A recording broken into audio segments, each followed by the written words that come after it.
L'info écho avec Capital. On débute ce flash par le chiffre du jour. Un peu plus d'1 million d'euros, c'est le montant cumulé des salaires versés par le ministère de l'Europe et des Affaires étrangères à ses ambassadeurs thématiques en 2019. En moyenne, cela correspond à une rémunération annuelle de 63 000 euros bruts environ, ou 5 300 euros bruts par mois. L'ex-ambassadrice des pôles, Ségolène Royal incluse, les 21 diplomates ayant occupé ces postes l'an passé ont par ailleurs dépensé en tout 330 000 euros de frais de mission et de représentation. Au total, la note facturée à l'État a donc atteint près de 1,5 million d'euros. Une note un peu moins salée qu'en 2016 où les dépenses cumulées avaient franchi les 2 millions d'euros. Le coup de gueule du jour est poussé à l'encontre d'Enedis, le distributeur d'électricité. Le compteur Linky fait de nouveau parler de lui. Cette fois-ci, c'est la cour d'appel de Grenoble qui a épinglé la filiale d'EDF.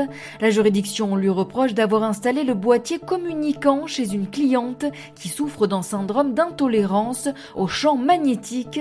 Bien que la nocivité des compteurs Linky ne soit pas prouvée, les juges ont estimé que l'entreprise devait respecter un principe de précaution sanitaire. Enedis est condamné à n'installer aucun compteur Linky chez ma cliente et à l'indemniser pour ses frais de défense, a précisé à Capital son avocat maître Arnaud Durand. L'info pratique Capital est une bonne nouvelle pour les fonctionnaires. Un décret publié ce dimanche 22 mars prévoit d'assouplir l'utilisation du compte épargne-temps dans la fonction publique. Actuellement, les agents des fonctions publiques territoriales et hospitalières peuvent utiliser les droits accumulés sur leur compte à la suite d'un congé de maternité, de paternité, d'adoption ou de solidarité familiale. Ce n'est à l'inverse pas le cas dans la fonction publique d'État. Ce décret prévoit donc de rééquilibrer la situation en offrant cette possibilité aux fonctionnaires d'État également. Le texte prévoit aussi que les droits accumulés puissent être utilisés au retour d'un congé proche aidant. Ces mesures entreront en vigueur à partir du 1er mai 2020. Et on termine par la promesse d'Emmanuel Macron à l'hôpital.